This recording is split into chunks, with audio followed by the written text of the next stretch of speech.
Everybody's wondering what's going on with Gervonta Davis. We're hearing a lot of talk about him not wanting to sign a Lamont Roach rematch, allegedly, and I don't know. I feel like Tank has made it pretty clear what he wants to do. Like, he's not going to make big fights in Saudi Arabia, you know, if he really means what he says, because if you guys really know boxing and you guys have been keeping up to date with Tank, maybe you guys haven't, but he's been talking about his loyalty to Al Haymon and how he doesn't want to do fights with Turki Al-Sheikh in Riyadh season because he doesn't want to be a sellout. He thinks that a lot of weird stuff is going on in Saudi Arabia. Like, a lot of the American fighters go abroad and then they get sick at these Turki Al-Sheikh events. So Tank doesn't want any part of that. He's made it clear he's loyal to Al Haymon. Al Haymon has made Tank so much money. He's put him in so many positions to succeed, to the point where Tank's like, it doesn't really matter if they're offering me millions of dollars. I already have millions, but I'd rather stay loyal. And I kind of respect a big part of that, because you see a lot of fighters, and, you know, I'm not trying to hate on it, because, you know, if I was in their position, I'd do the same. But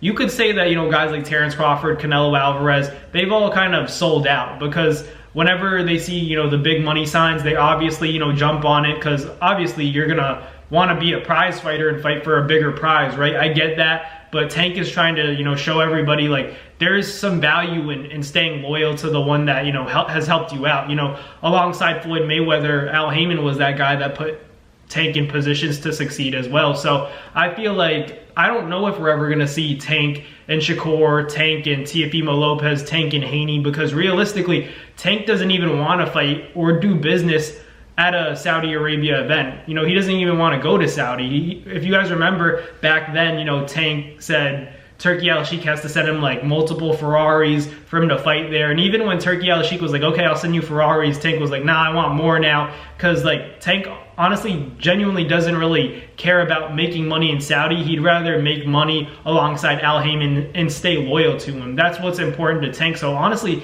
Tank's a real one. He's a real fighter. You know, I feel like a lot of people just jumped at the money. You could see a lot, you know, of fighters abandoning their promoters, not abandoning them, but saying, you know, let's jump on this opportunity, let's make even more money. But in that process, you also have to pay a price. Like, you're not going to be able to fight Gervonta Davis because he's with PBC and he's staying put. He's not going to go to Saudi Arabia. I don't think you're ever going to see Gervonta Davis in a fight, you know, produced by Turki Al-Sheikh, because Gervonta's been so real and, you know, set on just only staying loyal to Al Haymon and only doing things his way. So if that's the case, I don't know if we'll ever see Tank and Shakur, Tank and Tio, or Tank and Haney, because Haney, Tio, Shakur, they're all doing business with Turkey and Tank isn't. So if that remains to be the case, we may never see Tank against those guys that we want to see him against. You know, obviously the Lamont Roach fight, everybody wants to see it because everyone wants to see whether or not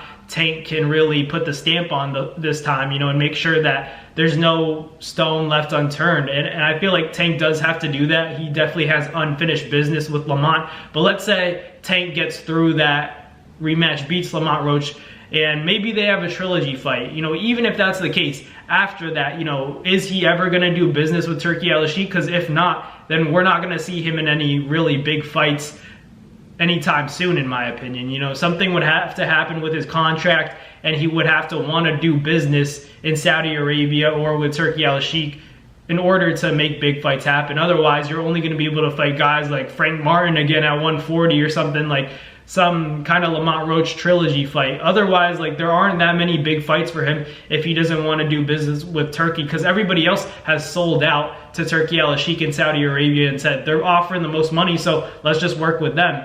But Tank has stayed loyal to Al Haymon and PBC, so it doesn't seem like he wants to even think about fighting in Saudi or think about doing business with these guys that are working with Turki Al-Sheikh. So that's the complications of boxing. And, you know, another big reason why I think it's important to appreciate Tank, you know, still, even though you're not getting a big fight, he's not selling out, you know, at the end of the day, and you can't really be mad at that, because, like, he could easily go with Turki Al-Sheikh and probably make double and triple times what he's making right now, but he's staying loyal. So I think that deserves some, you know, respect, not selling out and saying, you know, I'm taking care of the USA, I want to keep boxing in the US. I think that's what Tank's doing. The other guys, they don't really care. They'll fight anywhere as long as they're getting paid. You know, Shakur, Devin Haney, Ryan Garcia, Canelo, Terrence Crawford, all these guys, no offense, but they've sold out. They've all said give me my money, you know, no matter what. We'll go anywhere to fight as long as I'm making money. But Tank is staying loyal to the US, staying loyal to Al Heyman, and, you know, he's gonna continue to put and keep boxing in the US for his fights at least, which, you know, arguably are the most popular and most grossing, you know, events in the sport right now. So we'll see what happens. Hopefully we see Tank fight again soon, because he's one of my favorite fighters. I'm sure he's one of yours too. But thank you guys for watching. Let me know down below what you guys think. Like, comment, and subscribe, and I'll catch you guys on the next Navs boxing video. Peace.